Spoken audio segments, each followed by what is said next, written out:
Días, queridos amigos, sean bienvenidos a una edición más de El Revisionista. Con ustedes, el licenciado Sergio Daniel Donofrio. Y en el día de hoy tenemos una grabación de una temática muy especial, dado que abordaremos aquí una temática muy esperada. Como ya saben, veníamos hablando en este programa sobre los tomos 3 y 4 del querido padre Basilio Winniczuk, el gaucho ucraniano, sacerdote que padeció junto a su familia, tanto él como su familia, los flagelos del comunismo y en especial justamente sus familiares, como su madre y sus hermanos, cada uno de ellos de distinta manera, pero siempre sufriendo el martirio por culpa del socialismo soviético. Es así como en el día de hoy abordaremos este periodo histórico del comunismo soviético, haciendo hincapié justamente en las persecuciones y el martirio sufrido por la iglesia clandestina, la iglesia católica, greco-católica, detrás de la cortina de hierro. Hay que entender en primera instancia, ¿sí?, que cuando se habla del siglo XX suele afirmarse que fue una era de los totalitarismos, ¿sí?, como nunca antes se habían sufrido. Teníamos el nacionalsocialismo de Adolf Hitler en la Alemania, ¿sí?, la Alemania de posguerra. Posteriormente, de posguerra, en cuanto a la Primera Guerra Mundial, ¿sí?, después van a surgir el movimiento nacionalsocialista de Adolf Hitler en busca de ese tercer Reich, ¿no?, condenado enérgicamente por la Iglesia Católica, sobre todo por la carta encíclica de Pío XI, Mit Benet der Sorg, ¿sí?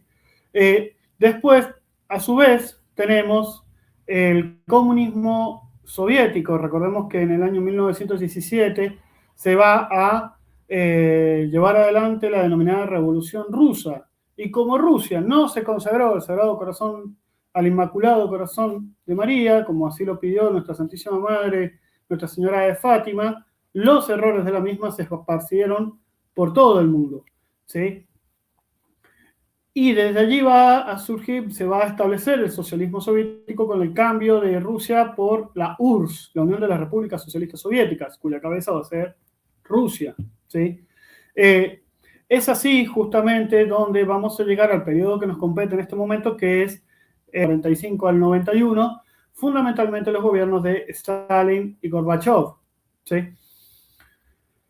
Es así, marxismo-leninismo sostenía que la religión representaba un vestigio del pasado, representaba, como va a decir el ideólogo fracasado Karl Marx, diciendo que la religión es el opio de los pueblos. Es así como una de las máximas del marxismo soviético, del comunismo soviético, es la persecución sistemática a la iglesia, y fundamentalmente en este caso a la iglesia greco-católica, que es el rito bizantino, ¿sí? Hay que tener en cuenta también otra cosa, que durante todo el comunismo soviético se va a buscar erradicar del hombre toda faceta espiritual, se va a coartar la figura del hombre mirándolo como un simple engranaje de esta maquinaria socialista en busca de formar el Homo Sovieticus, aquel hombre que simplemente obedezca sin cuestionar. Esto no es nada nuevo, teniendo en cuenta que después se va a llevar adelante en las posteriores revoluciones, como la Revolución China de Mao Zedong de 1949 e incluso la Revolución Cubana de 1960. ¿Sí? A su vez, hay que entender justamente que la Iglesia, por su parte, entiende al ser humano como la unión sustancial de cuerpo y alma, ¿sí? Ya Santo Tomás, citando a Boecio, nos decía que el hombre es sustancia individual de naturaleza racional, ¿sí?, que posee un alma de naturaleza espiritual, por lo tanto inmortal. Es decir, que entender al ser humano en nomenclaturas o en ambientes meramente economicistas y políticos es una tergiversación, es un reduccionismo enorme, ¿sí? Es por ello que justamente el ataque a la religiosidad, el ataque a la religión católica por parte del sistema soviético ¿sí? Es una pieza fundamental de su lógica interna. Es así como los gobernantes totalitaristas buscan conquistar el alma y dominar por completo la personalidad humana, a la persona humana, ¿sí? Como dije, confiriendo a sus verdugos un poder totalmente nefasto y tiránico, ¿sí? En esto también hay que tener en cuenta que si bien dentro del marxismo soviético o cualquiera de sus variantes, ya sea maoísta o castrista o guevarista, ¿sí? Hay una enorme contradicción, puesto que se reemplaza a Dios y se busca en pos de este ¿no? supuesto raciocinio que pretenden, pero también se coloca la figura del líder como cabeza máxima a ser venerado. Recordemos que Mao Zedong, por ejemplo, había mandado colocar en sus casas, en todas las casas de los chinos, un cuadro de él dentro del cual se tenían que arrodillar como 3 veces antes de salir. Lo mismo va a pasar con Stalin, lo mismo va a pasar con Lenin, ¿sí? Con Hitler, el culto al líder, ¿sí? De igual manera también es algo que sucede en los movimientos dentro del totalitarismo, incluso dentro de la democracia, porque Juan Domingo Perón, ¿sí? Tenía ese mismo adoctrinamiento. Muchos sabrán, ¿no? Estos libros que salieron en el 45 en Argentina, Evita me ama, Perón me ama, ¿sí? O sea, es el culto al líder, en definitiva, ¿sí? En este caso que nos compete dentro del marco del socialismo ruso, ¿sí? Es entonces que la persecución religiosa va a ser, como dije, vuelvo y repito, en primera instancia también para abordar este escrito lo realizaremos en 4 escritos fundamentales. En primera instancia observaremos, por ejemplo, el libro Persecutati per la Verità de la Biblioteca Vaticana, por ejemplo, y otro de los libros que abordaremos, o mensajes que abordaremos, es del año 2024, del mensaje de su beatitud Sviatoslav Shevchuk, dentro del sínodo realizado en ese año, donde él mismo plantea el mensaje respecto de la guerra ruso-ucraniana, que como sabemos no es algo actual, sino que hunde sus raíces en, en momentos mucho más anteriores, incluso desde la fundación de la misma Ucrania y la misma Rusia, puesto que las dos nacen juntas en la Rus de Kiev, ¿sí? Es por eso que Rusia, como bien lo explica Cianfarra, el autor Cianfarra en su libro El Vaticano del Kremlin, Rusia siempre vio a Ucrania como parte de su territorio y que le permite obtener acceso al mar Mediterráneo y a aguas cálidas. O sea, hay toda una maquinaria geopolítica aquí, teniendo en cuenta que se explica muy bien en la teoría del Herland del geopolítico Mackinder, ¿sí? Quien controla el Herland, quien controla Eurasia, controla el mundo, ¿sí? Esto también lo explicamos en los 2 videos sobre el querido padre Basilio Winniczuk.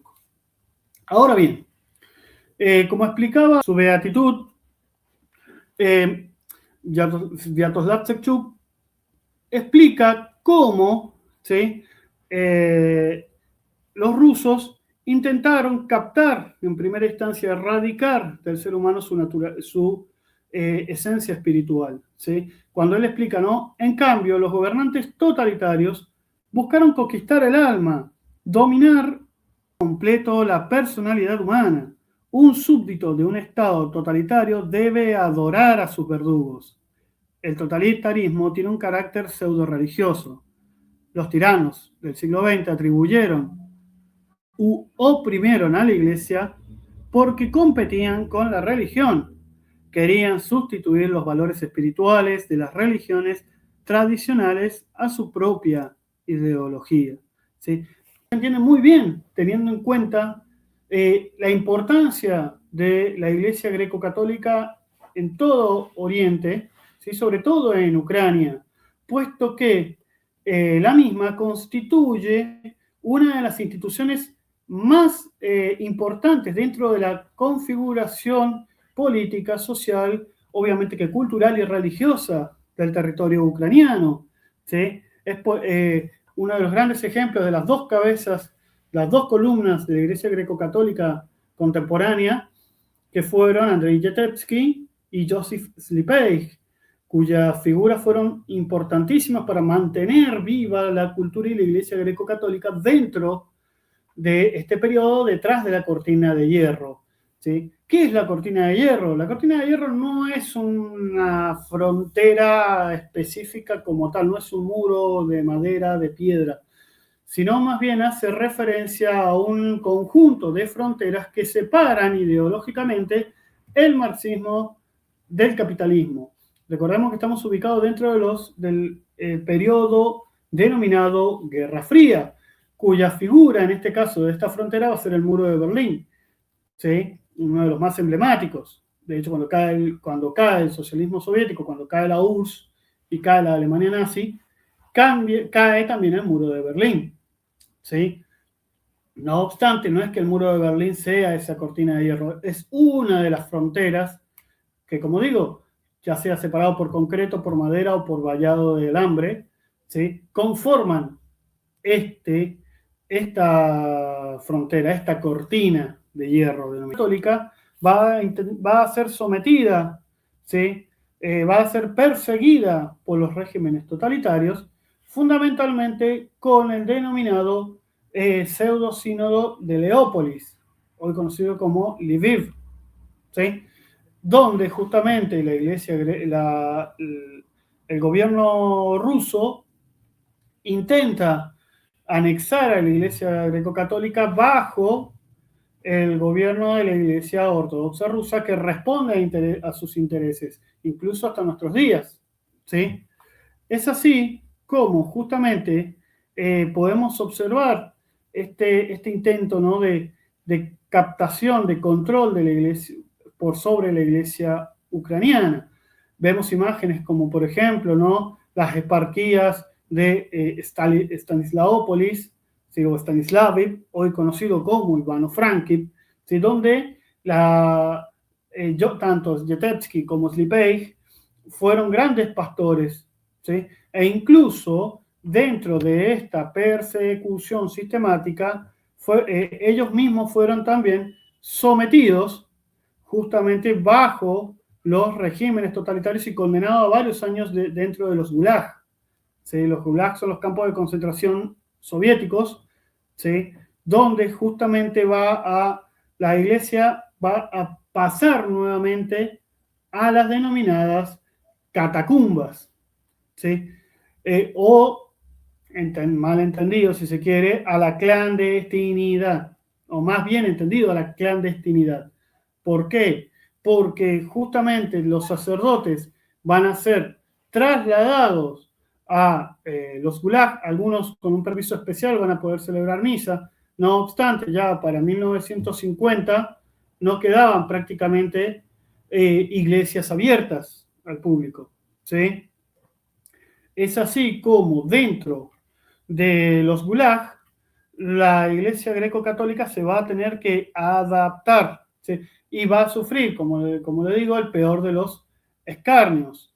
El padre Ángel Peña, ¿sí?, expone, citando a otro de los sobrevivientes, que es Gorvil Belotchuk, ¿sí?, explica el enorme escarnio sufrido dentro de los gulags. Recordemos que los gulags poseían, además, a diferencia de los campos de concentración como Auschwitz en Alemania, más allá que el enorme frío es en todo el este europeo, en todo el norte europeo, lo que es Rusia está en plena zona, ¿sí?, en plena cercanía con el círculo polar ártico, ¿sí?, cuyas temperaturas descienden a más de menos 50 grados bajo cero, ¿sí?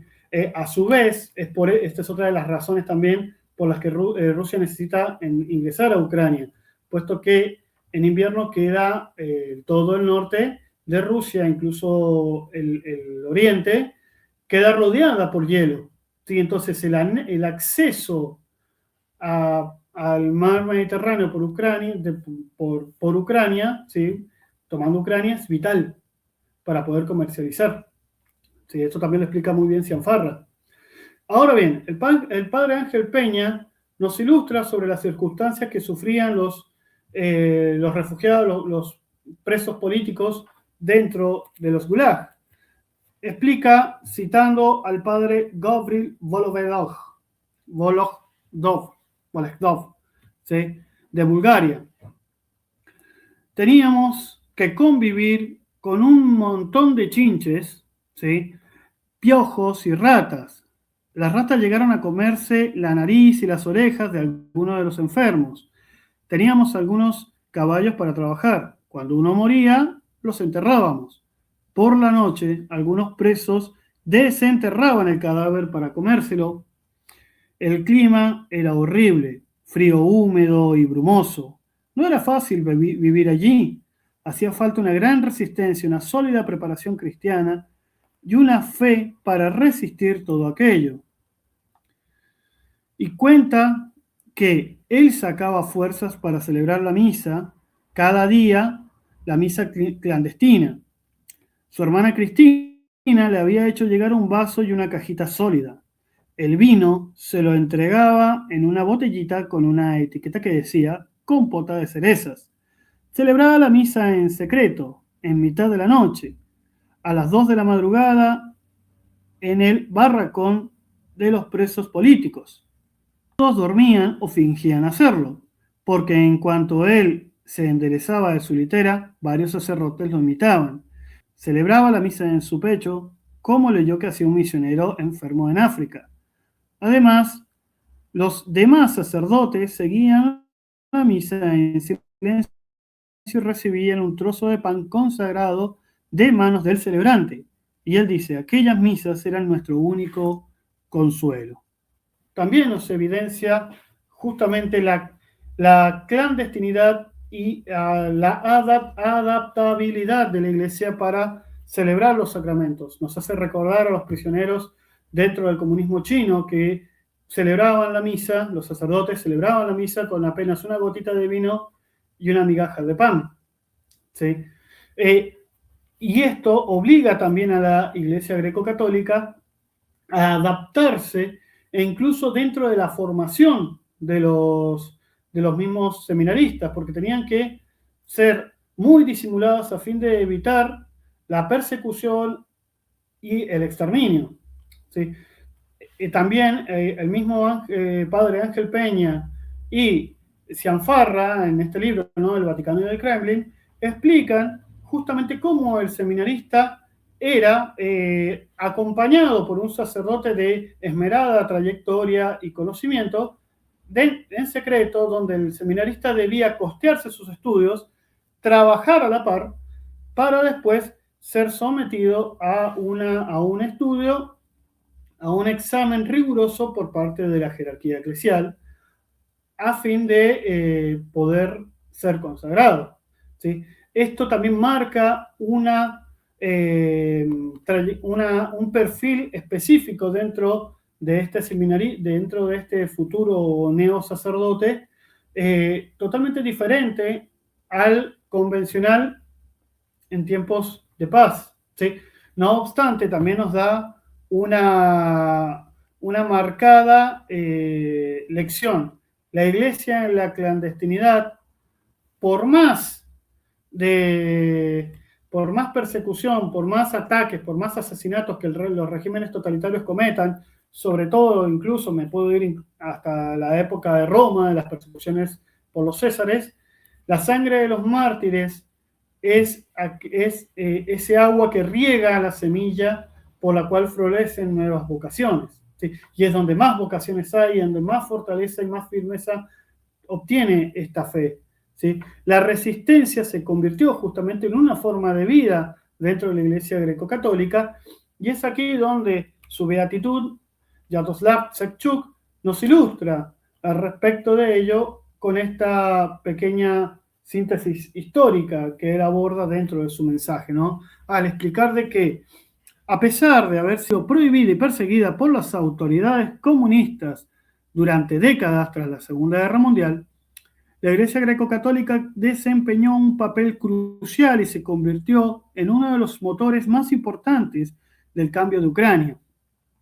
La lucha por la legalización de la Iglesia greco-católica ucraniana en 1989 y 1991 fue una importante contribución a la destrucción del imperio ateo soviético tras la independencia. Los fieles de nuestra iglesia trataron de apoyar espiritualmente al nuevo Estado-nación y fueron partidarios consecuentes de su renuncia al pasado comunista totalitario. El cambio hacia la verdadera libertad y la liberación del legado negativo del siglo XX ha sido largo y difícil para nuestro país. A pesar de los desafíos, se han alcanzado logros significativos, como el desarrollo de una sociedad civil fuerte en Ucrania. Ejemplos destacados fueron la Revolución Naranja del 2004, la Revolución por la Dignidad en el 2013-2014 y la valiente lucha actual contra la agresión rusa. La Iglesia greco-católica es parte integrante de la sociedad civil y por lo tanto no puede permanecer al margen de las legítimas aspiraciones de influir en el poder estatal, promover una democracia justa y salvaguardar el Estado de Derecho y la dignidad humana. En este caso, su beatitud es sumamente claro y sumamente histórico, ¿sí? Al momento de narrarnos esta persecución y esta realidad que incluso viven hasta hoy el pueblo ucraniano. ¿Por qué? Porque esta también nos da la pauta de justamente reafirmar esta tesis, que esto no viene, las raíces de la guerra ruso-ucraniana se hunden dentro de la historia misma de la creación de la Rus de Kiev, ¿sí? Ahora bien, cosa que aquí su beatitud nos aclarará, y es que en el caso de Rusia, a diferencia de Alemania, no fue castigada. Es decir, el régimen comunista ruso no fue castigado por sus atrocidades, que fueron incluso mucho mayores, ¿sí?, que por sus atrocidades, ¿sí?, sus crímenes de lesa humanidad. El Holodomor, sin ir más lejos, en 1932 o 1933, donde muchos ucranianos padecieron por el hambre artificial llevado adelante por Stalin, ¿sí?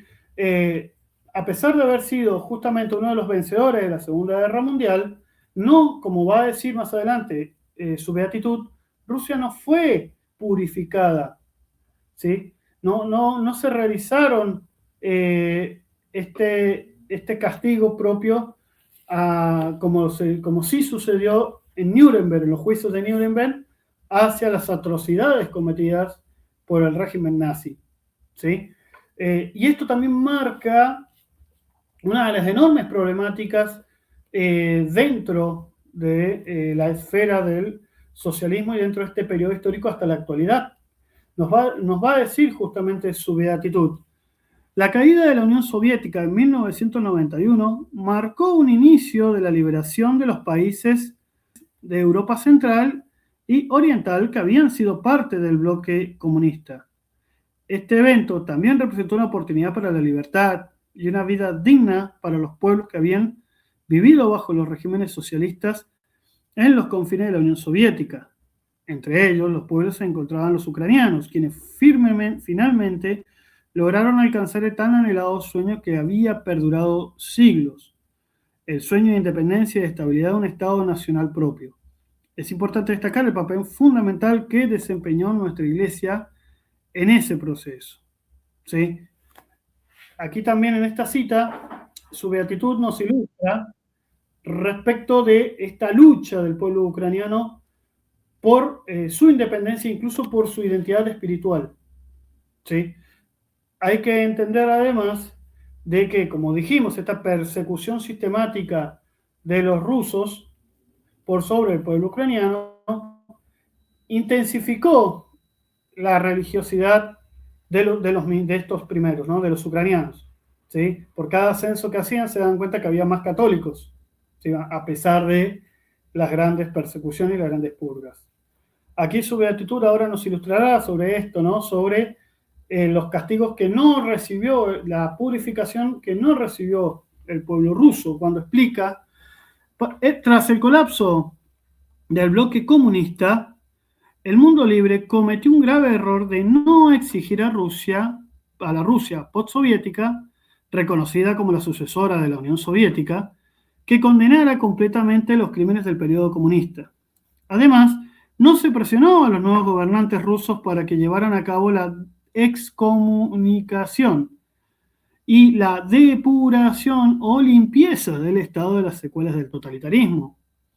A diferencia de lo acontecido en la Alemania después de la Segunda Guerra Mundial, Rusia no hizo nada parecido. Muchos en el mundo priorizaron la economía sobre los valores espirituales al pensar que la democratización de Rusia surgiría naturalmente, como por sí mismo, con el desarrollo empresarial, la influencia económica creciente y el comercio de las naciones libres. Se esperaba que estrechar lazos económicos con Rusia promoviera la confianza y la paz duradera. Sin embargo, estas expectativas se vieron frustradas cuando el Kremlin aprovechó la situación para acumular recursos en preparación de los conflictos futuros. Con el tiempo, las democracias del mundo han aprendido, tal vez sin tomar conciencia, a aplicar un doble estándar a las relaciones con Rusia en aras de beneficios económicos, lo que contradice los principios cristianos de amar sinceramente, aborrecer el mal y abrazar el bien. ¿Sí? Realmente es interesante abordar la temática de la iglesia detrás de la cortina de hierro, porque por medio de estos escritos vamos observando, vamos dilucidando estos pequeños atisbos de luz de la enorme riqueza del pasado cultural y religioso de Oriente, ¿sí? Sobre todo dentro del rito bizantino. Es así como, a su vez, la historia de la iglesia greco-católica, dentro de la iglesia clandestina, detrás de la cortina de hierro, constituye justamente una de las experiencias más estables de resistencia espiritual, ¿sí? Quizás uno de los últimos, es justamente una de las muestras más grandes del fervor religioso, del amor a la tradición, a la iglesia de Cristo, sufrida en estos tiempos, ¿sí? Hoy en día lo vemos en Medio Oriente, los perseguidos en África, ¿sí? Los perseguidos por el Islam, ¿sí? Pero era necesario también abordarlo desde el punto de vista del socialismo soviético. ¿Qué quiere decir? Era necesario abordarlo en este punto particular, puesto que, como sabemos, el marxismo político ha caído, no obstante, ha vencido en lo ideológico. Hoy es normal escuchar en las escuelas grandes loas a la Revolución Rusa, grandes loas a sus supuestas reformas agrarias, cuando sabemos que la propiedad privada en realidad no existe, cuando sabemos que Cuba está sumida en la miseria, como Venezuela, ¿sí? Entonces, gente abandonada espiritualmente, políticamente, económicamente, sin alimentos. No obstante, en las escuelas se muestra todo lo contrario y se muestra a estos asesinos como Stalin, como Hitler, como Guevara, como Castro, como Mao Zedong, como paladines de la libertad. El marxismo ha triunfado en lo ideológico, entonces es necesario arremeter dentro del revisionismo, en este caso el revisionismo eclesiástico, a fin de evidenciar las enormes penurias sufridas por la Iglesia greco-católica, su resistencia y su gran fortaleza. ¿Sí? Aquí nombramos justamente, ¿no?, a Andrei Yetevsky, a Joseph Stripey, ¿sí?, grandes pilares de la Iglesia greco-católica, quien justamente después nos van a dar grandes seminaristas, grandes sacerdotes, ¿sí? Ahora entendemos también, ¿sí?, todo ese bagaje cultural heredado por el querido padre Basilio Winniczuk, quien va a evangelizar en Bowen, en Mendoza, y después en Bowen, General Alvear, ¿sí? Primero llegando como refugiado, porque era perseguido por el régimen comunista, por más de que él ya estaba en Marsella, en Francia, pero su familia estaba padeciendo los gulags, y por su recta tradición, por su ferviente vocación sacerdotal y el valor católico de su familia, era enormemente perseguido. y va a llevar una enorme acción evangelizadora en Bowen, General Alvear, Mendoza y todo este departamento. ¿Sí? Es así como la evidenciamos también que el régimen, ¿sí?, termina resquebrajándose, termina cayendo en 1991 y la Iglesia Greco-Católica continúa existiendo, continúa resistiendo, continúa floreciendo. ¿Sí? Es entonces necesario abordar con un recto revisionismo histórico este pasado, que nos permite evidenciar cómo el catolicismo, cómo la Iglesia sigue siendo la única Iglesia instituida por Cristo. Se evidencia aquí cómo la promesa de Cristo, las puertas del infierno no prevalecerán sobre ella. ¿Sí? Y nos sigue dando aliento, nos sigue dando esfuerzo y confianza en que estamos en la iglesia verdadera y que incluso, por más que se la persiga, miles de vocaciones, miles de conversiones seguirán apareciendo. ¿Sí? Si alguien nos pregunta justamente dónde está la iglesia está en cada uno de nosotros. Sí, está en Roma como cabeza hoy en día, que es su santidad León XIV. ¿Sí? Está en las grandes misiones, está en África, está en Papúa, está con los misioneros en distintas partes del mundo, en extrema pobreza, clandestina, perseguida, pero gozosa, porque están trabajando para Dios y verán a Dios. Y ofrecen su sangre, ofrecen su vida por Dios. Ahora la pregunta es, ¿qué estamos haciendo nosotros? ¿Cómo colaboramos a ese reinado social de Cristo?